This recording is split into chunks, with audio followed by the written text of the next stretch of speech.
Strive Coaching Studio, guiding business leaders to meet the highest version of themselves. And now, here's Michelle, certified coach and founder of Strive Coaching Studio.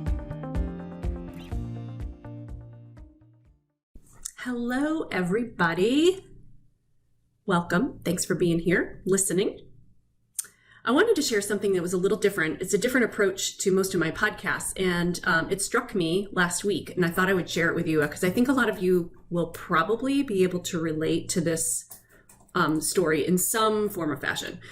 So I have three kids, but my youngest is 17, getting ready to be a senior, actually officially started as a senior. And from the perspective of being a mom of a teenaged boy, I'm sure you can imagine how careful moms need to be in their approach toward teaching life lessons, because most of the time they really don't want to, they act like they, at least, that they don't really want to hear what we have to share with them, teach them, our words of wisdom in the world, any lecturing we want to do. They don't really want to hear a whole lot of that. So when I do try to do that and make my attempts, I'm very conscious of giving him little gifts that can serve him in the moment, that he can buy into, that he can it's a good little nugget to snag. And even though I know that the journey that follows for him with that will be a nice lifelong learning process that's going to unfold for him as he experiences life. So, like many parents, my hope is to teach lessons that many adults still have yet to learn, ones that I wish I had been taught much earlier in my life. So he asked me once in his very little powerless, controlled, whiny, victimized voice, one that probably every parent would recognize, whether he had to do something. Was I going to force him to do it? All of these things coming at him all the time, happening to him, that he has to do. And, I've been listening to it for many years. So I just decided in that moment to follow a path that I personally choose and teach and talk about all the time. And I decided to teach it to him that moment. I said, no, of course you don't have to do it. Your brain operates your body and your mind, and you can make up your own mind as to what decisions you want to do and just do whatever you want to do. You have free will as a human to decide and choose anything you wish. It's an incredible gift. Do we need to act kind? No. Do we need to be ethical? No. Do we need to do this or that? Of course not. Right down to brushing your teeth, taking a shower, eating fast food, studying or exercising. We don't need to do anything. We are not forced or obligated to be anyone or do anything we don't want to be or do. And since that time, I love when I hear him respond to me and to others, when I hear him distantly talking to other people, that we have free will, that he and everyone else have free will. This is the most powerful, responsible, and empowering place any person can be. So I'm really proud every time he says it. He gets to choose.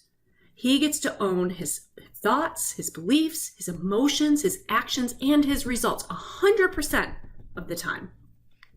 Always, when this is his underlying operating system, he gets the gift of seeing that all of his results around him in life were created solely by him and the choices he makes of his own free will, independently.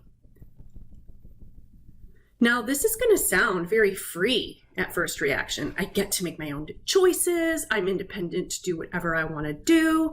I'm not under anyone else's thumb. I don't have to follow the rules. It's a dream come true permission that's been given to a teenager.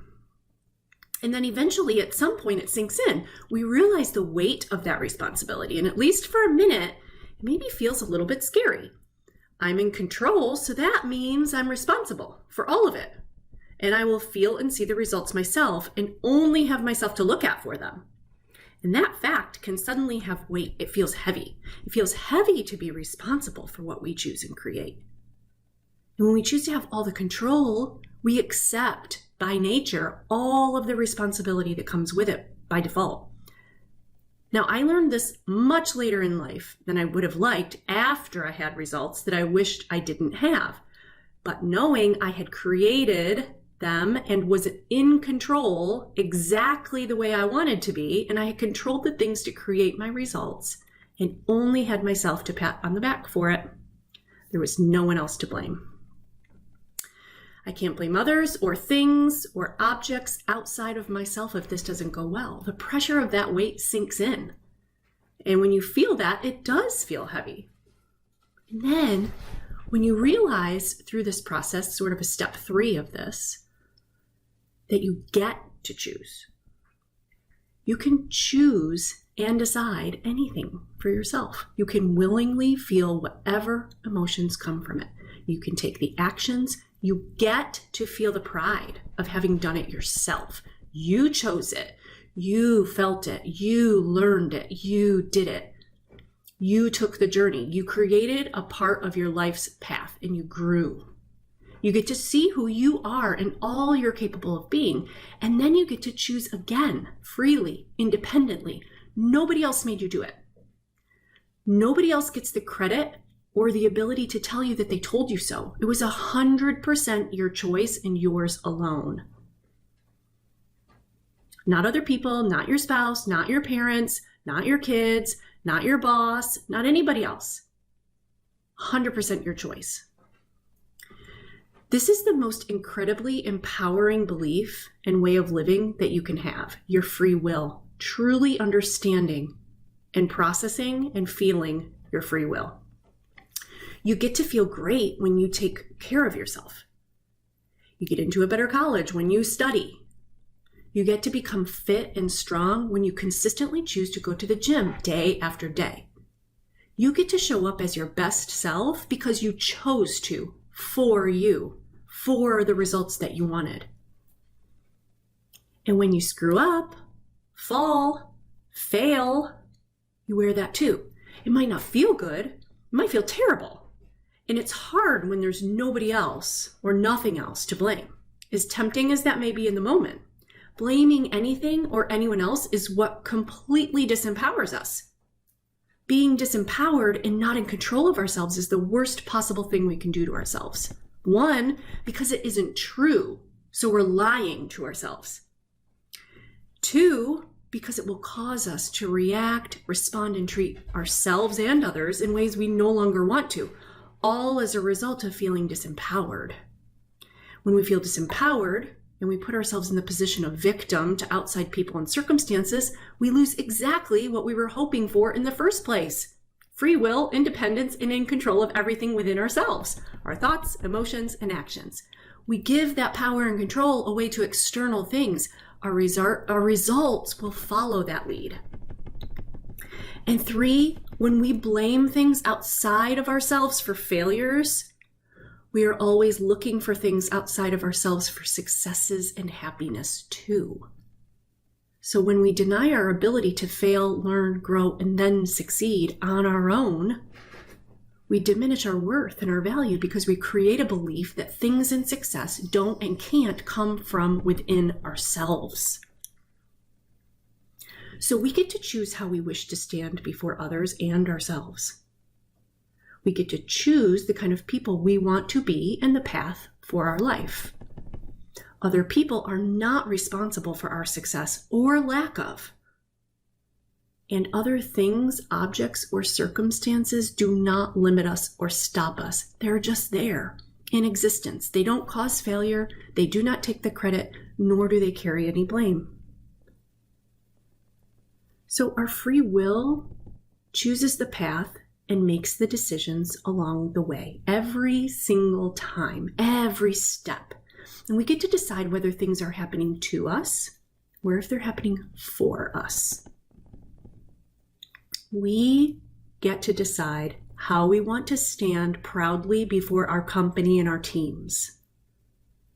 We get to decide how we want to stand lovingly before our family, spouse, children, parents, and other loved ones. We get to decide how we want to stand blameless before God. Or we get to decide choosing to be who we want to be when no one is watching and see the best version of ourselves in the mirror each day. So whatever reasons we choose that speak to us, we get to make them on our own, independently, with our free will. We get to. This is our gift. Living into it each day can create our most rewarding and incredible lives. To deny our power, our control, and our responsibility fully and give it away to anything or anyone outside of ourselves is to deny our born-given gift. So live into this gift of free will fully, with all of your power and all of your independence. Enjoy the power and the responsibility. Appreciate the successes and learn from the failures. Face your fears honestly and overcome them with your intelligence, strength, bravery, and courage. Love yourself and others, especially when they don't love themselves or you back. Appreciate the obstacles as gifts for you rather than something that's happening to you. Why? Because you can, of your own free will, because you have that power, because it feels so much better than the alternative, because you have the opportunity to be a role model for others around you. And because you get to choose each and every day who you want to be in front of whoever, fill in the blank. Now it's a matter of practicing it each and every day. Come check out Strive, where we develop strong leaders every day who are learning, practicing, and changing their lives and affecting the lives of those around them each and every day. It is an amazing place to grow into the best version of you. Thanks, everybody. Thanks for listening. For more great tips, visit us on strivecoachingstudio.com.